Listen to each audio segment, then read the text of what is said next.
नमस्कार, मैं आशुतोष। आप सभी का अपने YouTube channel C Ashutosh Agrawal में स्वागत करता हूँ।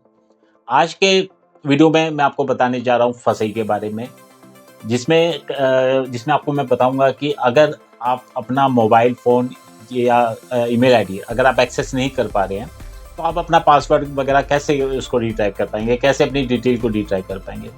होता क्या है, कई बार हम लोग लाइसेंस बनवा लेते हैं या बना लेते हैं, उसमें हम अपना मोबाइल नंबर और ईमेल आईडी डालते हैं, जो कि कुछ टाइम बाद किसी भी रीजन से वो हमें एक्सेसिबल नहीं होती है। तो उसमें जो भी ओटीपी आता है वो हमें प्राप्त नहीं हो पाता है, जिसकी वजह से हमें अपना कोई पासवर्ड चेंज करना हो या पासवर्ड को रिट्राइव करना हो तो वो पॉसिबल नहीं हो पाता है।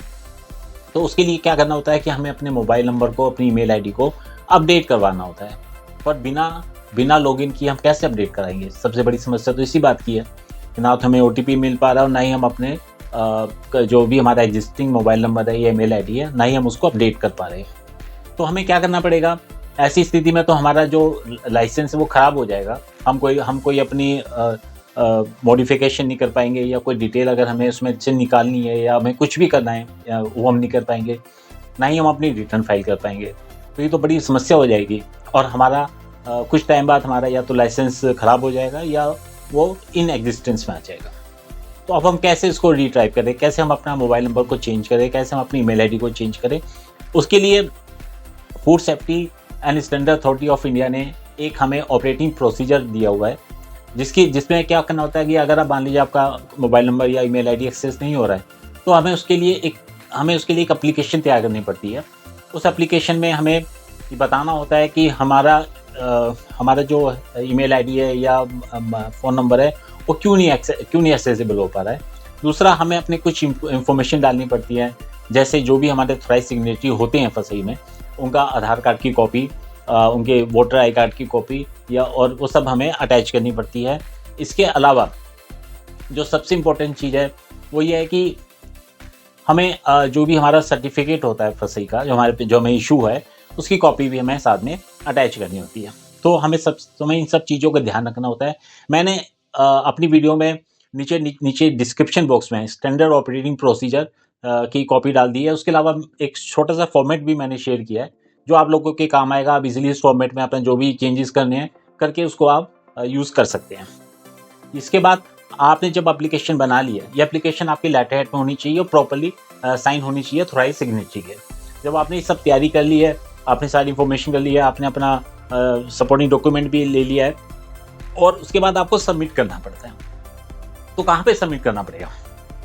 उसके लिए आपको अपने डेजिग्नेटेड ऑफिसर के बारे में नॉलेज होनी चाहिए और उनकी ईमेल आईडी आपके पास होनी चाहिए। वो आप कहाँ से ले पाएंगे? उसके लिए आप जब फोस्को की जब आप वेबसाइट ओपन करेंगे तो उसमें सबसे ऊपर आता है नो योर ऑफिसर।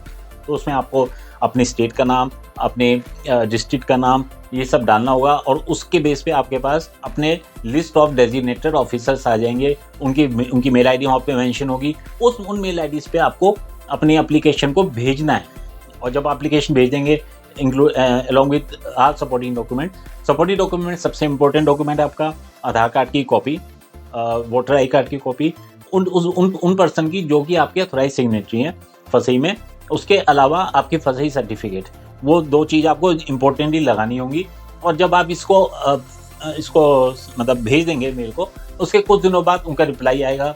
अगर रिप्लाई नहीं आता है तो भी आपको रेगुलरली बेसिस पे उनको फॉलोअप करना पड़ेगा और उसके बाद आपको वो एक नया ईमेल आईडी और मोबाइल नंबर जो भी आपने मेंशन किया हुआ है वो आपको अपडेट हो जाएगा। उसके बाद आप उसके बेसिस पे आप अपना पासवर्ड चेंज कर सकते हैं और आगे की प्रोसेस को स्टार्ट कर सकते हैं, यानी कि आप रिटर्न फाइल कर सकते हैं या कुछ भी आप करना चाहते हैं वो सभी काम कर सकते हैं। तो ये बहुत इम्पोर्टेंट प्रोसीजर है जो सिंपल तो है, लेकिन हमें इसके बारे में पता होना चाहिए। तो अगर इसके रिगार्डिंग आपको कोई क्वेरीज आती है, आप नीचे लिख के कमेंट बॉक्स में डाल सकते हैं। और जो मैंने सपोर्टिंग डॉक्यूमेंट्स है वो मैंने डिस्क्रिप्शन बॉक्स में डाल दिए हैं, जिससे कि आपको थोड़ी हेल्प मिल सके। अगर आपको वीडियो अच्छी लगी मेरी तो आप जरूर सब्सक्राइब करें। अगर आपको इसमें कोई क्लैरिफिकेशन चाहिए तो कमेंट बॉक्स में डालें।